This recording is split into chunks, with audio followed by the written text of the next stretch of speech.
வணக்கம். இன்னைக்கான ஒரு குட்டி கதை. பொய்யும் உண்மையும். ஒரு வீட்டில் கணவன், மனைவி மற்றும் மகன் வாழ்ந்துட்டு இருந்தாங்க. அப்போ திடீர்னு ஒரு நாள் மனைவிக்கு உடல்நிலை சரியில்லாமல் இறந்துடுறாங்க. மனைவி இருந்த கொஞ்ச நாளில் கணவன் இன்னொரு திருமணம் பண்ணிக்கிறார். ஒரு நாள் தந்தை வேலைக்கு போயிட்டு வரும்போது மகன் கீழே உட்காந்துட்டு விளையாடிட்டு இருந்தான். அப்போது தந்தை மகன்கிட்ட கேட்குறாரு, இப்போ இருக்கிற புது அம்மா உனக்கு பிடிச்சிருக்கா அப்படின்னு கேட்குறாரு.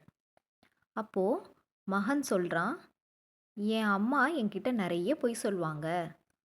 ஆனால் இப்போ புதுசாக வந்திருக்க அம்மா என்கிட்ட பொய்யே சொல்கிறதில்ல அப்படின்னு சொன்னான். இதை கேட்ட அப்பாவுக்கு ஒரே குழப்பம், அதிர்ச்சி.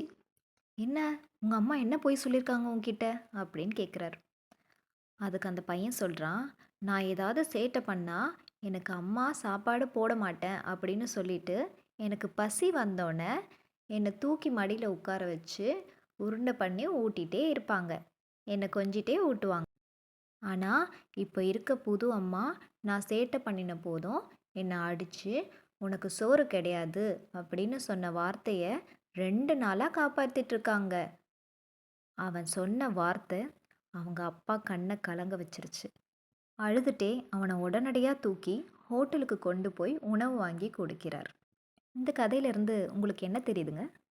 ஆமாம், அம்மா மட்டுமே அம்மாவுக்கு சமம். பூமியில் நம்ம கண்களால் பார்க்குற ஒரே தெய்வம் அம்மா மட்டும்தான். இதுக்காக அம்மாவை தெய்வமாக பாருங்கன்னு சொல்லலை, அம்மாவை அம்மாவாக பாருங்கள். மீண்டும் உங்களை சந்திக்கும் வரை உங்களிடமிருந்து விடைபெறுவது உங்கள் ஸ்னேகா. நன்றி, வணக்கம்.